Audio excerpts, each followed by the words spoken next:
Muy buenos días para todos. ¿Cómo se encuentran? Bueno, qué alegría poder compartir la palabra de Dios con ustedes. En este día estamos mirando el Génesis 46, del 1 al 30, y voy a estar leyendo de la Nueva Biblia de las Américas mayormente. Y pues básicamente, ¿qué vamos a hacer? Pues vamos a leer este pasaje. Pero también vamos a considerar qué es lo que Dios está haciendo, qué está sucediendo en esta parte de la historia de la Biblia y eso qué tiene que ver con nosotros. Y para que eso tenga que ver con nosotros, pues hay una persona súper importante, supremamente importante realmente, que también debemos considerar, y esa persona es Jesús. Porque todo el Antiguo Testamento apunta finalmente ¿a quién? A Jesús. Y nosotros, si tenemos algo de una historia, algo de importancia en la vida, es en relación a Jesús. Y nosotros, si vamos a vivir para siempre y no estar bajo la condenación de Dios justa para siempre, si vamos a vivir para siempre, eso es ¿por quién? Por Jesús. O sea, toda la historia gira alrededor de Jesús. Y sé que pues uno dice, bueno, sí, el cristianismo tiene que ver con Jesús. Entonces, bueno, debe ser que Él siempre es la respuesta a cada pregunta. ¿Sí? Y pues en la vida realmente sí es así. O sea, finalmente, sin ser simplistas, pero si indagamos, ¿quién es el que tiene todas las respuestas para la vida? Jesús, de alguna forma u otra. Entonces, bien, pues nos encontramos estudiando la vida de José. José no el padre putativo de Jesús, sino José en el Antiguo Testamento, hijo de Jacob, que también se nombró Israel después, el cual era hijo de Isaac, el cual era hijo de Abraham. Entonces, realmente es importante pensar en Abraham, y sé que lo hemos hablado, pero pasaje súper mega importante, mega clave para entender qué es lo que Dios está haciendo en toda la historia, es Génesis 12, 1 y 2 en particular, donde Dios habla a Abraham. Esto es poco después de que toda la tierra es destruida en un diluvio y solo Noé es salvado. Cuando Dios creó a Adán y Eva, les bendijo y les dijo, listo, ahora les creé, entonces ahora pues tengan hijos, sean fecundos, multiplíquense, gobiernen sobre toda la tierra, expándanse. Y eso empezaron a hacer, pero luego ¿qué pasó? Entró el pecado y tenemos a los hijos de Adán y Eva, eran Caín y Abel. ¿Y qué sucedió ahí?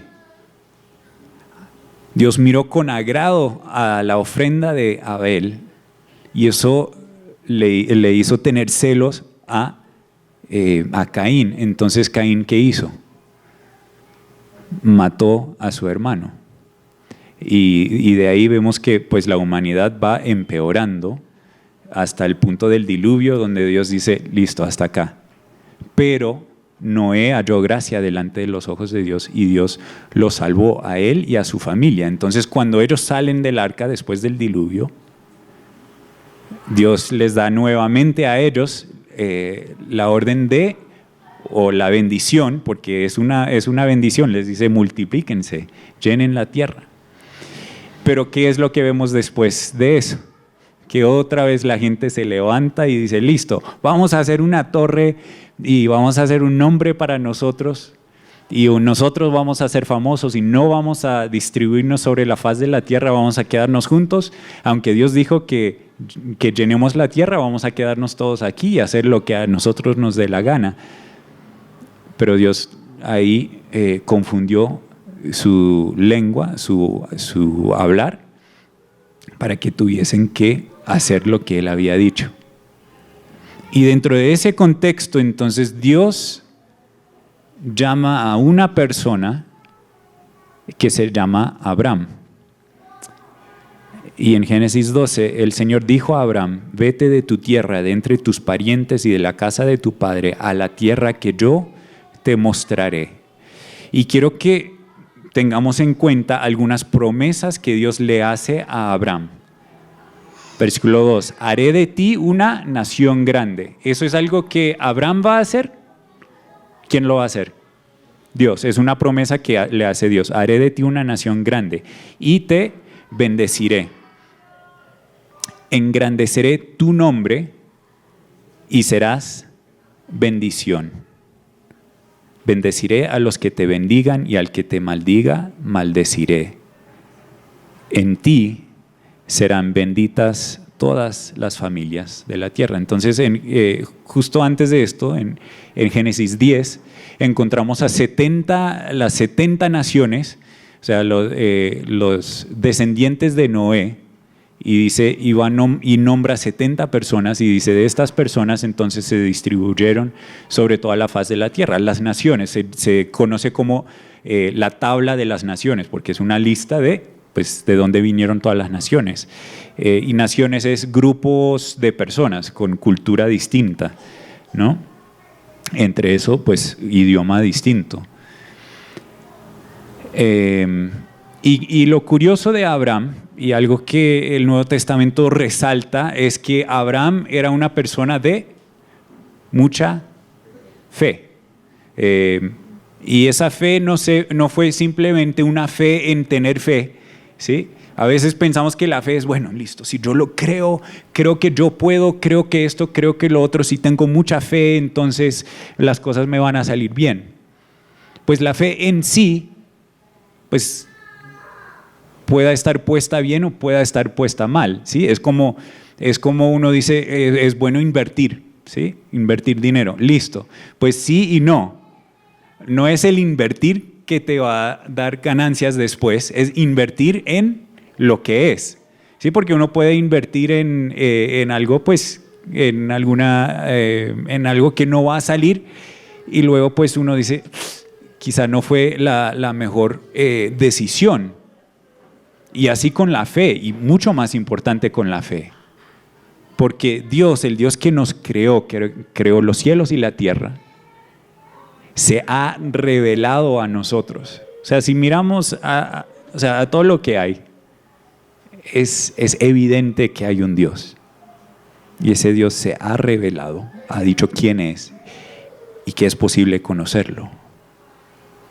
Entonces es importante tener fe en Dios, no tener fe así nomás, tener fe puesta en Dios. ¿Y qué dice acerca de Abraham? Él le creó a Dios y Dios se lo contó como justicia. El versículo 4, entonces Abraham se fue tal como el Señor había dicho y se fue con él. Abraham tuvo 75 años cuando Dios le dijo, listo, vas a emprender una cosa nueva. Y todavía no tenía ni hijo y Dios le había prometido que le volvería en una nación grande. El versículo 7, el Señor se apareció a Abraham y le dijo, a tu descendencia, o sea, cuando él llega a Canaán, el Señor se apareció a Abraham y le dijo, a tu descendencia daré esta tierra. Entonces Abraham edificó allí un altar al Señor que se le había aparecido. Bien, entonces hemos estado estudiando, conociendo más a fondo la historia de José, el bisnieto de Abraham. Y bien, pero ahora estamos llegando a Génesis 46, aunque realmente quiero que miremos el final de Génesis 45, porque los hermanos de José habían vendido a José, casi lo matan, pero dicen, no, mejor lo vendemos.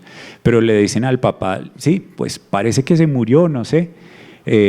Aquí encontramos su ropa, está con sangre, debe ser que se murió. Y Jacob dice, o sea, porque le amaba tanto, dice, voy a descender hasta el Sheol, en tristeza. O sea, voy a descender, perdón que no anoté el versículo específico, está en Génesis 37, pero voy a descender al Seol, o sea, al lugar de los muertos, o sea, ser enterrado, para volver a José va a ser cuando yo me muera, ¿sí? Y desde ese entonces, durante varias décadas, él está muy triste, siempre, ¿no?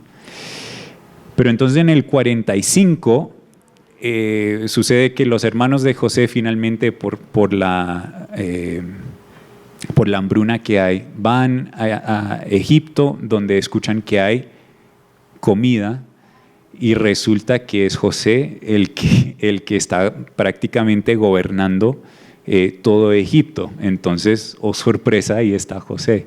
Y él les dice, pues vuelvan y díganle a mi papá que venga. Entonces ellos subieron, versículo 25 de Génesis 45, subieron de Egipto y vinieron a la tierra de Canaán, a su padre Jacob, y le informaron: José vive todavía y es gobernante en toda la tierra de Egipto. Pero él se quedó atónito porque no les podía creer. Creo que aquí dice la nota literalmente, ahí donde dice que se quedó atónito, literalmente su corazón languideció. 27, pero cuando ellos le contaron todas las cosas que José les había dicho y cuando vio las carretas que José había enviado para llevarlo, el espíritu de su padre Jacob revivió. Entonces Israel dijo: basta, mi hijo José vive todavía, iré y lo veré antes que yo muera. Ese basta es como es suficiente. Esta noticia es suficiente. Interesante que él dice que cuando recibió la noticia, al principio que no creyó. Era demasiada buena noticia para él. Digo, no puede ser. Pero luego que su espíritu revivió. Más adelante en Ezequiel, en la Biblia, Ezequiel habla del corazón de un pueblo que está como una piedra. Un corazón que languidece, que no responde, que no puede creer. Dice, así están, pero Ezequiel también da una promesa de parte del Señor, que es ¿cuál?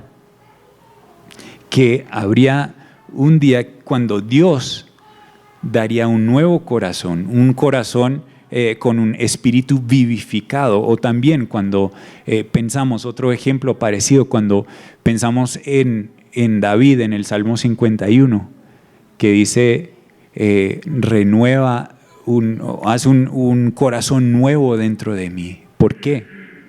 Porque él había pecado y no estaba viviendo según lo que Dios había dicho. Pero entonces él se arrepiente, dice, así no debe ser.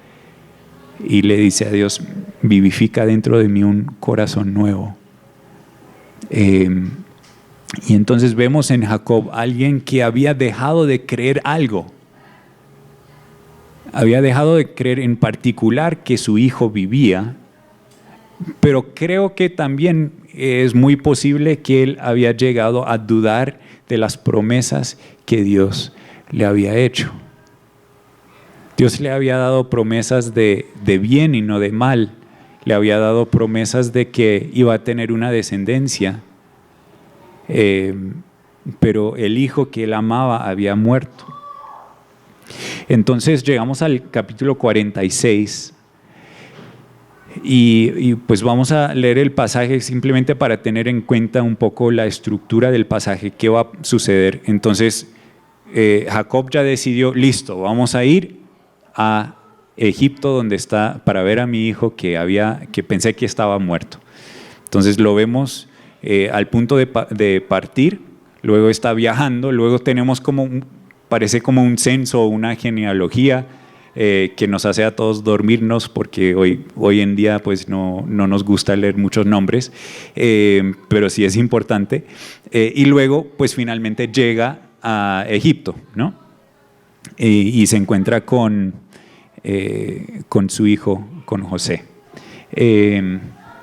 Pero bien, después de leer esto, entonces vamos a mirar pues algunas implicaciones que tiene todo este pasaje para nuestras vidas.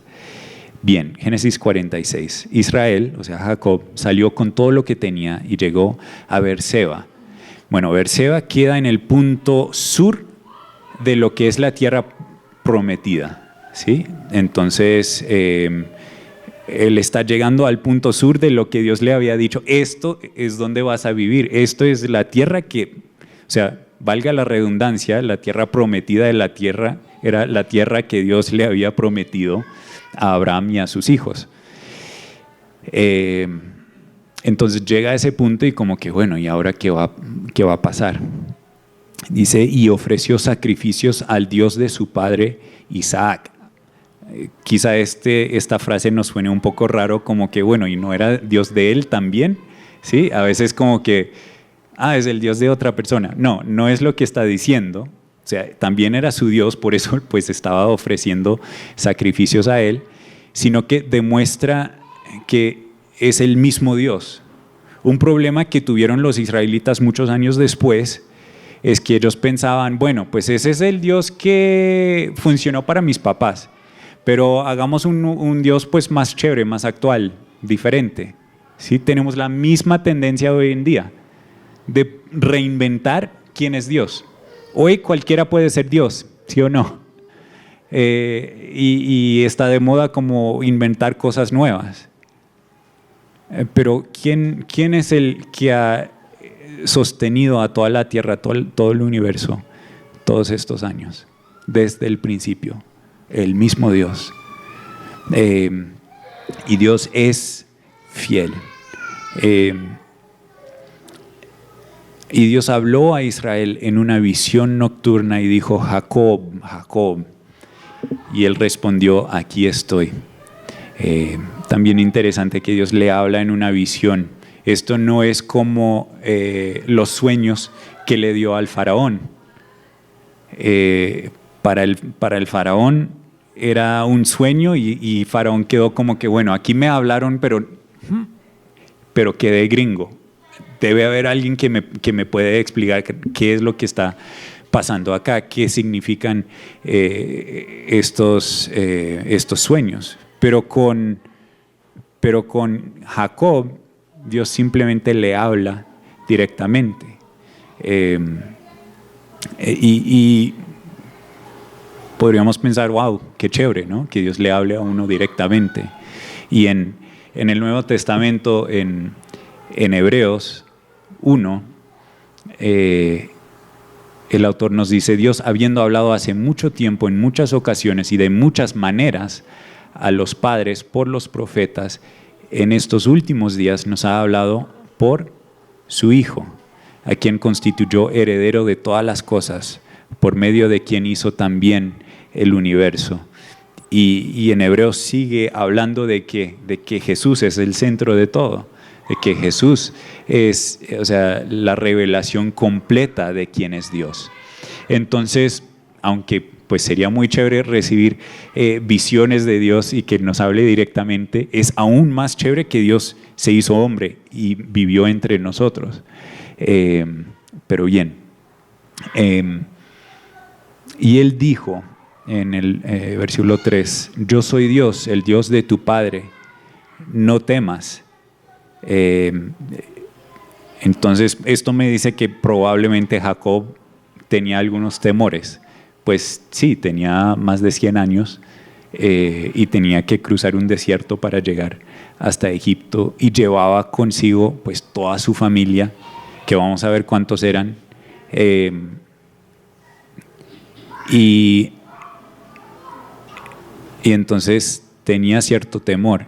Pero Dios también le estaba hablando porque antes le había dicho a su papá, por ejemplo, no vayas a Egipto. Y su abuelo había ido a Egipto y se metió en problemas de una cuando fue a Egipto. Entonces era como que, bueno, nunca debemos ir a Egipto. Pues su papá no debió ir a Egipto, Isaac. Pero ahora a Jacob le está diciendo, sí, pues vaya. Y esto simplemente es que Dios tenía un plan que tenía sus pasos. Listo, en este momento quédate aquí. En este momento, ahora sí, ve a Egipto. Bien, dice, no temas descender a Egipto, porque allí te haré una gran nación. Yo descenderé contigo a Egipto y ciertamente yo también te haré volver y José cerrará tus ojos. ¿Se acuerdan que les decía que Jacob, cuando escuchó primero que su hijo había muerto, según creía, que dijo, voy a descender a él hasta el Seol? Y ahora pues va a descender a su hijo, pero es de otra forma, ¿sí? Es descender yendo hacia el sur, hacia Egipto. Bien, entonces, y Dios le dice, yo voy contigo y por lo tanto no temas. Es lo mismo que le dice a Josué años más adelante, ¿sí? No temas ni desmayes porque yo estaré contigo. Y es lo mismo que nos dice a nosotros quienes hemos puesto nuestra fe en el Señor Jesús. Él le dijo a sus discípulos y a nosotros, por tanto, o sea, toda potestad me es dada en los cielos y en la tierra, por tanto, vayan y hagan discípulos a todas las naciones, bautizándolos en el nombre del Padre y del Hijo y del Espíritu Santo y enseñándoles a obedecer todo lo que les he mandado. ¿Y qué? Y he aquí estoy con ustedes hasta el fin del mundo. Jesús está con cada creyente a través de su Espíritu Santo, que es Dios mismo. Como creyentes en cualquier momento podemos hablar con Dios y saber que Él nos escucha. No tenemos que hacer un show, no tenemos que hacer nada, simplemente hablar con Él y sabemos que Él nos escucha. ¿Por qué? Por lo que hizo Cristo.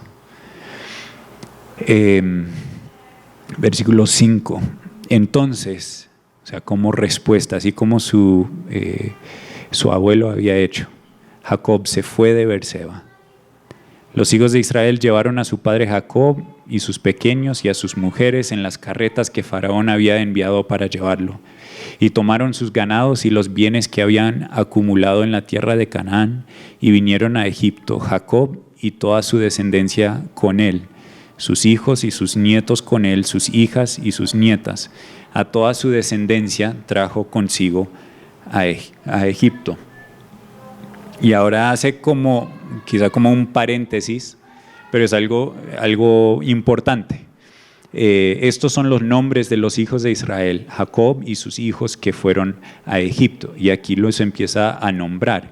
Y pues hay una organización buena desde el mayor de sus hijos. Entonces ahí está Rubén, Simeón, Leví, Judá, Isaacar, Zabulón, Dina, Gad, Aser, José, Benjamín, Dan y Neftalí. Y pues listo, y con eso llegamos al 26. Todas las personas, pero está nombrando a ellos y también a sus hijos, ¿no? Todas las personas de la familia de Jacob que vinieron a Egipto, descendientes directos suyos, no incluyendo las mujeres de los hijos de Jacob, eran en total 66 personas. Bueno, ¿por qué no está contando a las esposas de sus hijos? Como está siendo como injusto con ellas o algo así. Recordemos, ¿cuál era la promesa de Dios a Abraham, a Isaac y a Jacob? Una parte de la promesa era que ellos iban a tener, ¿qué? Descendencia.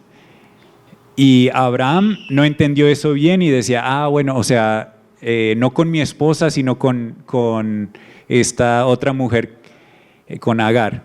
Y Dios dijo, no, van a ser de ustedes dos, ¿sí? Su descendencia. Entonces aquí no es por excluir a las esposas de sus hijos, sino para mostrar, mire, estos son las personas que son cumplimiento de la promesa de Dios, que iba a tener descendientes directos que venían de él. Entonces aquí está nombrando, listo, ¿cuántos descendientes de la promesa de Dios tiene Abraham? O sea, hubo otro hijo que no era de la promesa de Dios, pero de la promesa de Dios, de Isaac, y de él, de la promesa de Dios, Jacob, ¿cuántos son los descendientes? Y ahí eran 66 personas. Y los hijos de José que nacieron en Egipto eran 2. Todas las personas de la casa de Jacob que vinieron a Egipto eran 70. Listo, entonces a ver, ¿cómo funciona esta matemática? ¿Sí? O sea, los descendientes de Jacob eran 66. Listo, sus descendientes, o sea, que iban con él, y sus descendientes en Egipto eran 2 más el papá de ellos, o sea, José y sus hijos, 3. Entonces ahí va 69. Entonces, ¿quién es el número 70? Jacob mismo, ¿sí? Entonces ahí son 70 descendientes de Abraham. Bien. ¿Se acuerdan de otro número 70 que hablamos hoy?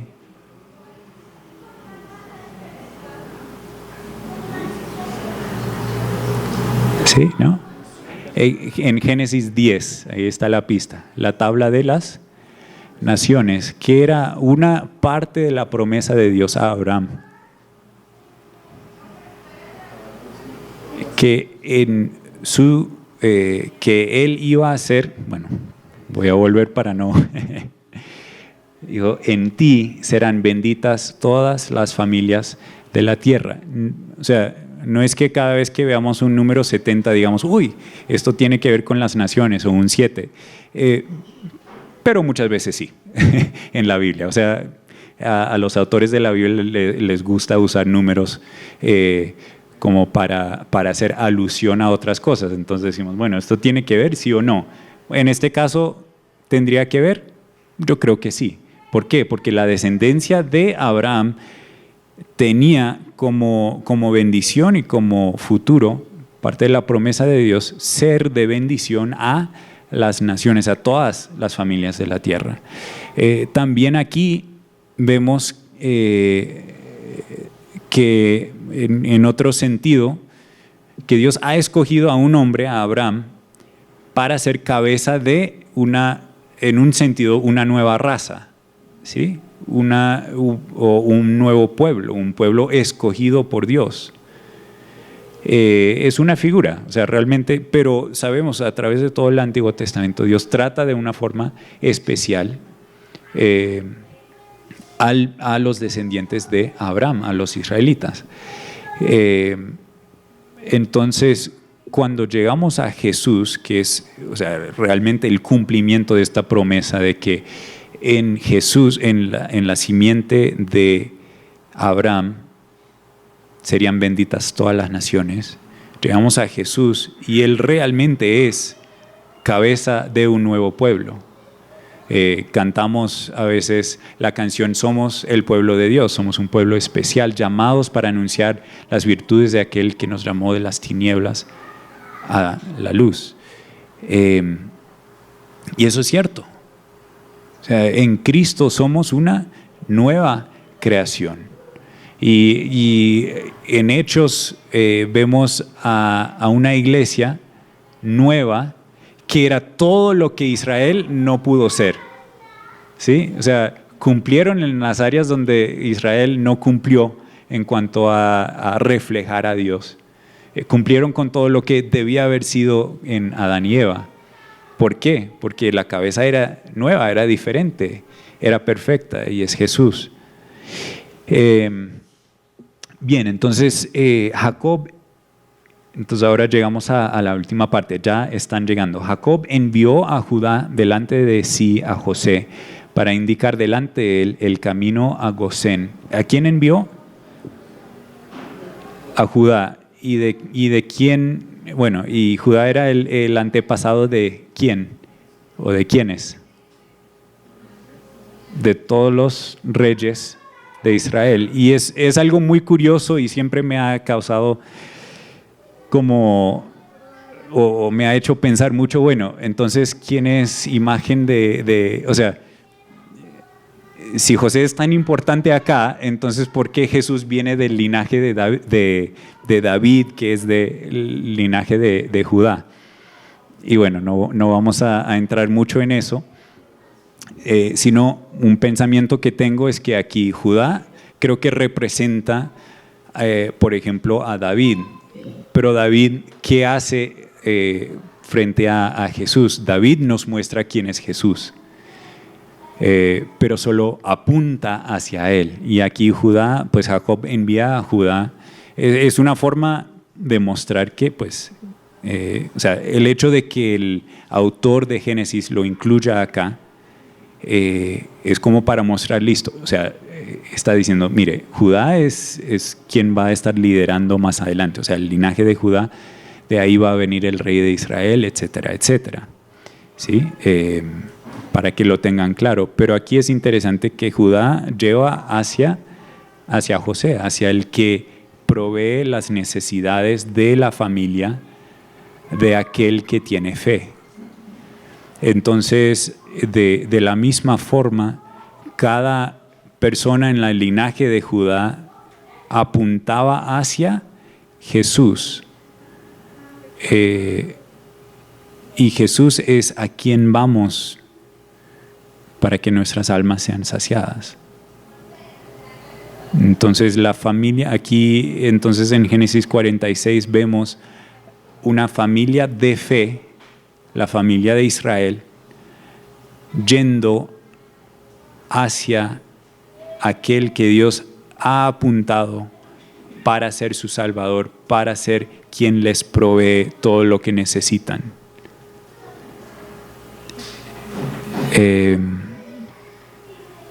Entonces dice que llegaron a la tierra de Gosén. José preparó su carro y subió a Gosén para ir al encuentro de su padre Israel. Apenas lo vio, se echó sobre su cuello y lloró largamente sobre su cuello. Entonces Israel dijo a José: ahora ya puedo morir, después que he visto tu rostro y sé que todavía vives. Aquí creo que hay dos cosas que están sucediendo. Una, que Jacob simplemente está muy emocionado de volver a ver a su hijo que pensaba que había muerto.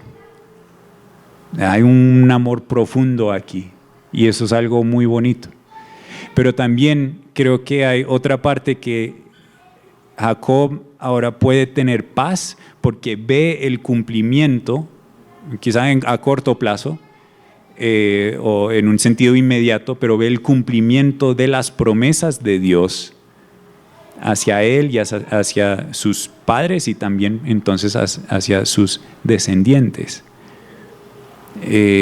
Porque ve que ahora su familia está bien. ¿Por qué? Porque ha llegado a su Salvador, por decirlo así. Cuando Jesús nació, y esto se encuentra en Lucas capítulo creo que 2,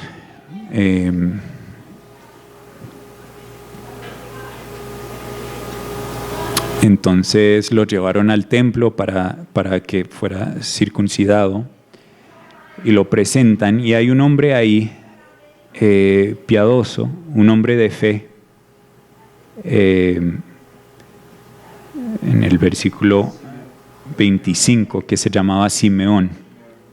Dice: este hombre justo y piadoso esperaba la consolación de Israel, y el Espíritu Santo estaba sobre él, y por el Espíritu Santo se le había revelado que no vería la muerte sin antes ver al Cristo del Señor. Movido por el Espíritu fue al templo, y cuando los padres del niño Jesús lo trajeron para cumplir por él el rito de la ley, Simeón tomó al niño en sus brazos y bendijo a Dios, diciendo: ahora, Señor, permite que tu siervo se vaya en paz, conforme a tu palabra. Porque mis ojos han visto tu salvación, la cual has preparado en presencia de todos los pueblos, luz de revelación a los gentiles y gloria de tu pueblo Israel.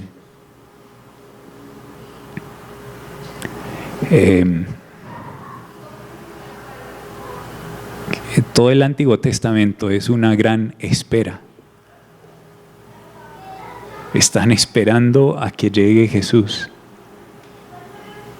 Y con todo lo que sucede en el Antiguo Testamento, siempre hay como altos y baches, pero por alto que sea el alto y por bajo que sea el bache, cada uno sigue esperando, sigue diciendo, no, esto no es todo lo que hay algo mejor, necesitamos a alguien que nos salve.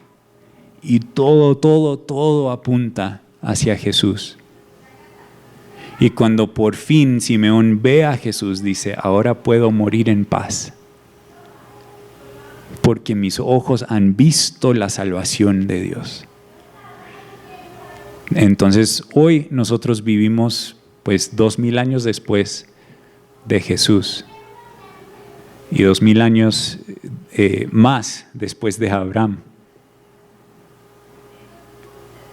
Y sabemos que todavía tenemos muchas promesas de parte de Dios que tenemos que seguir creyendo. Tenemos que seguir caminando por fe. Fe es creer que Dios cumplirá sus promesas. En el caso de Jacob, ¿Dios le cumplió sus promesas? Sí. Se dijo que iba a volver a la tierra prometida. Y en efecto, pues sus hijos sí lo enterraron ahí después de que muriese. Y en efecto, 400 años después, toda su descendencia, ya innumerable, como era la promesa de Dios, que la descendencia de Abraham iba a ser innumerable, toda esa descendencia llegó a la tierra prometida. Pues algunos no entraron por falta de fe, pero Dios cumplió con su promesa. Y pensando también aquí en este pasaje, en las promesas de Dios,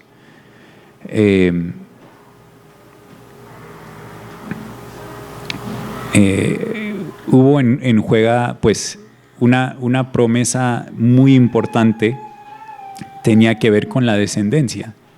Aquí, aunque fueran 70 personas, casi se acaba, ¿sí?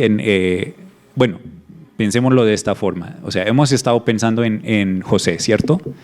Y varias veces como que, lo van a matar. A José lo van a matar. Pero no, ¿sí? Listo, entonces está ascendiendo. No, pero ya lo metieron en la cárcel. ¿Qué va a pasar ahí? ¿Lo van a matar así también como mataron al copero? Al panadero. No. Bueno, listo. Y por fin llega a ser el segundo en todo Egipto. Y decimos, wow, o sea, hubo estas dificultades, ¿qué va a pasar con José? Pero finalmente, ¿qué sucede? Dios lo lleva de donde está y le pone en alto. Y Él nos habla muy claramente acerca de Jesús. Pero entonces ya en este capítulo estamos haciendo como un zoom hacia afuera, mirando un poco más de la historia y pensando, bueno, no es solo este hombre, no es solo José, sino es su familia. Y no es solo cualquier familia, es la familia a través de la cual Dios dijo que iba a bendecir a toda la tierra, a todas las naciones. Entonces, oiga, es importante que esta familia sobreviva. ¿Y será que Dios cumple con su promesa de que Abraham va a tener descendientes? Porque hubo una hambruna y donde ellos no sobreviven, entonces, ¿qué sucede? Pues Dios no cumple con su promesa y Dios no cumple con todas sus promesas que siguen. Entonces, es muy importante. Pero en entonces lo que este capítulo trae a la mente es decir, bueno, no es solo la vida de José que está en juego, sino la vida de toda la familia, y no de toda la familia, sino de toda la tierra.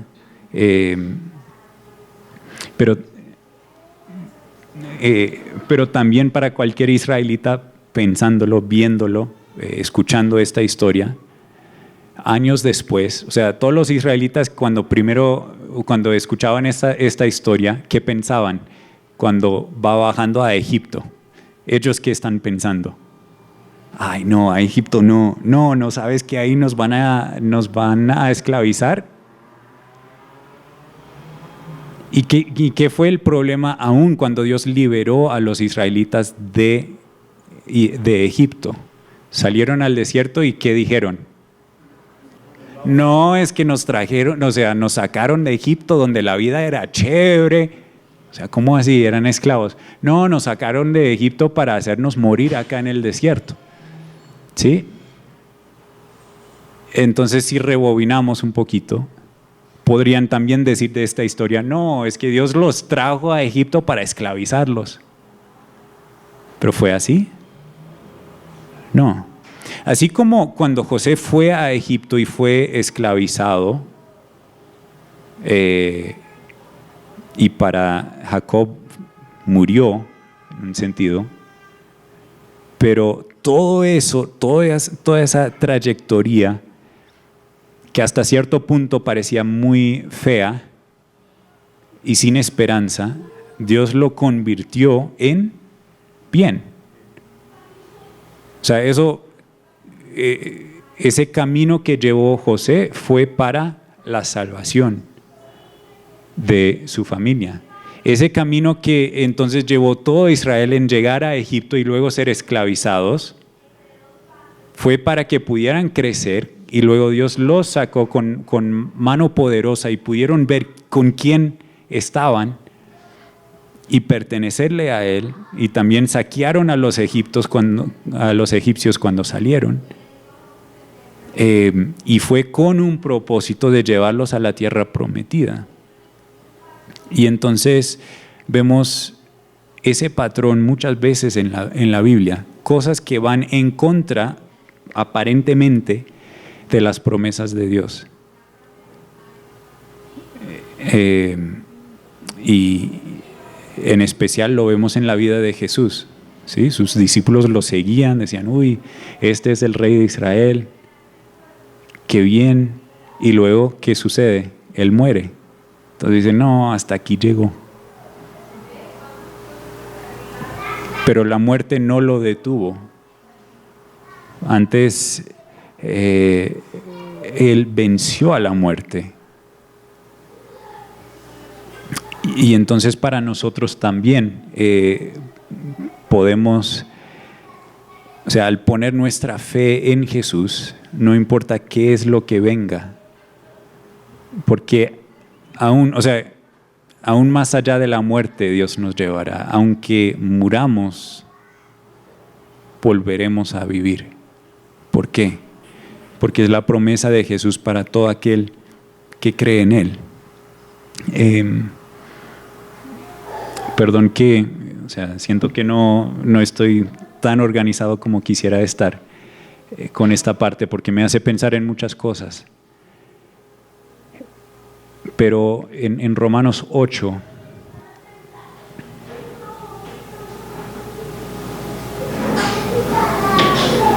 bueno, antes en Hebreos 13,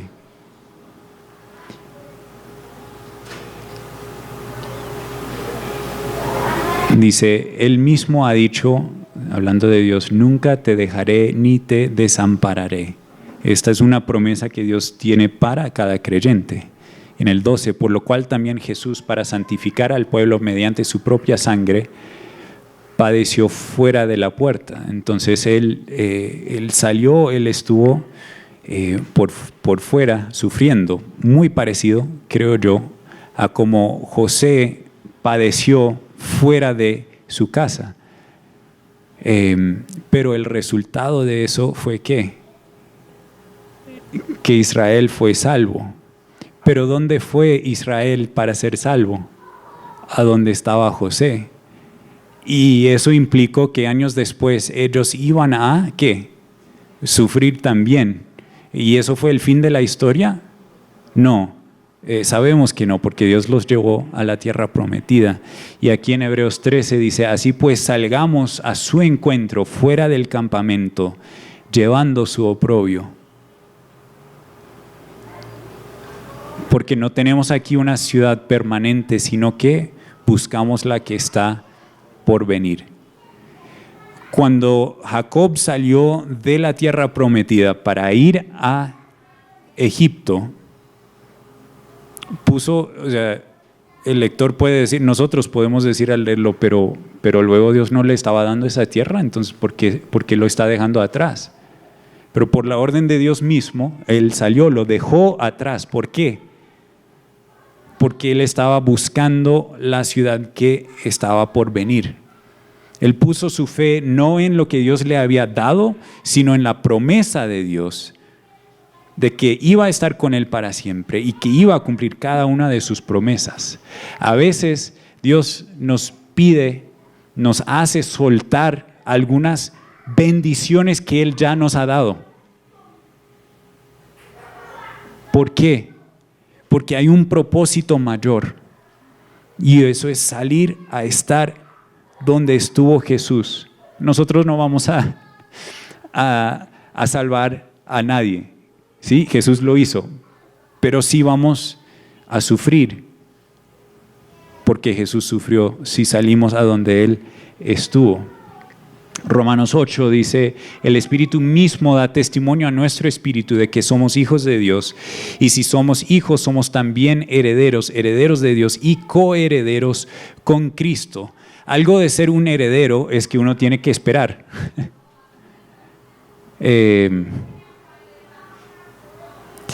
Herederos de Dios y coherederos con Cristo, si en verdad padecemos con Él, a fin de que también seamos glorificados con Él. Cuando Jesús nos llama a venir, nos llama a venir y a morir al yo y a vivir a Él.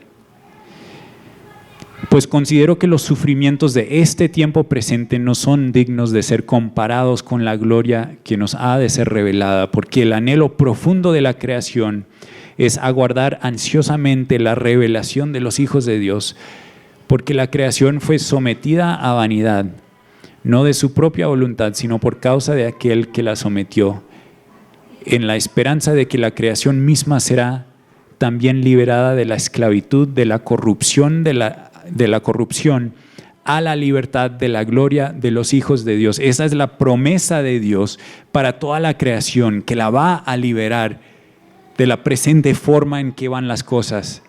A veces decimos los corruptos siempre serán corruptos, pero no es así. No siempre habrá corrupción en la tierra. O decimos la muerte es simplemente parte de la vida, hay que saber aceptarla, y no es así, porque Dios venció a la muerte y vencerá a la muerte por completo en aquel día, y dirá: ya no habrá más muerte, no habrá más dolor, porque Jesús venció. En el día que Él vuelva por nosotros a reinar, cuando Él nos resucita, ya no habrá más muerte y corrupción para aquellos que estamos en Él.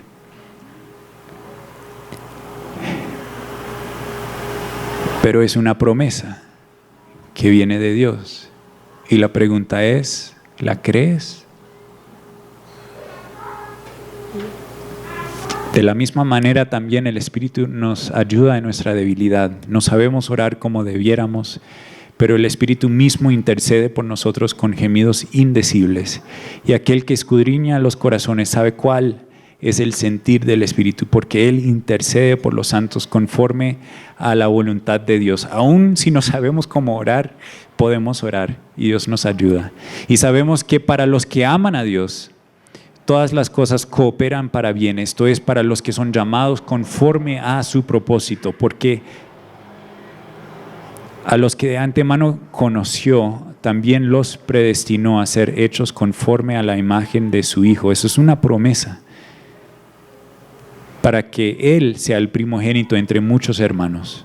A los que predestinó, a esos también llamó; a los que llamó, a esos también justificó; a los que justificó, a esos también glorificó. Entonces, ¿qué diremos a esto?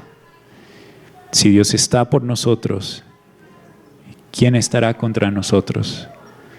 El que no negó a su propio Hijo, sino que lo entregó por todos nosotros, ¿cómo no nos dará también junto con Él todas las cosas?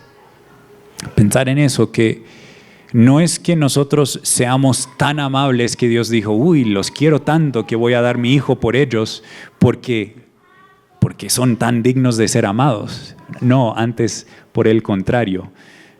Nosotros éramos lo peor, realmente. Porque al Dios que nos había creado le habíamos escupido en la cara y le habíamos dicho no. ¿Y cómo sabemos el amor de Dios? Dijo, aún así los voy a amar. Los voy a rescatar.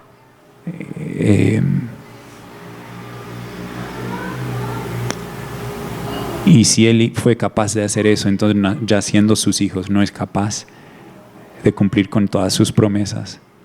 ¿Quién acusará a los escogidos de Dios? Dios es el que justifica.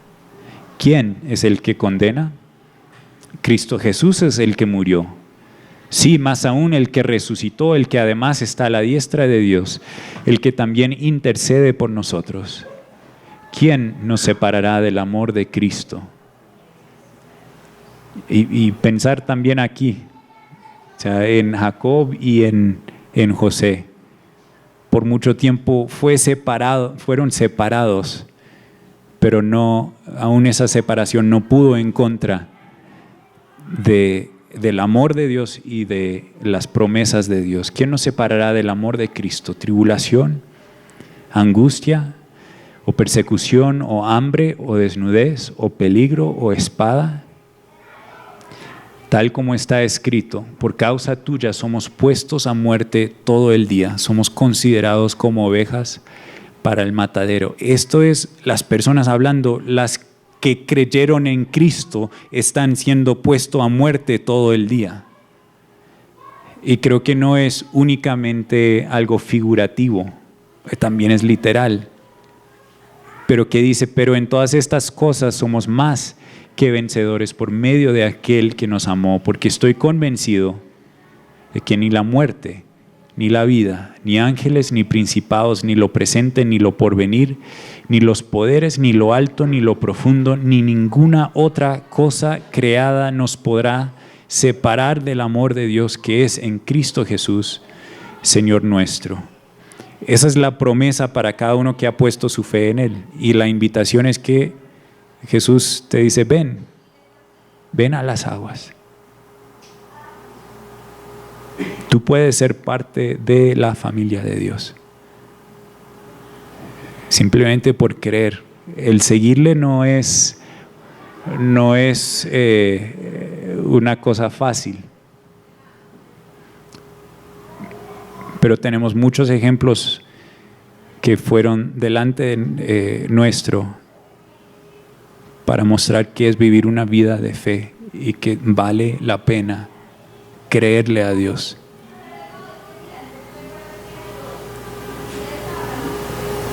Y Él cuida de nosotros.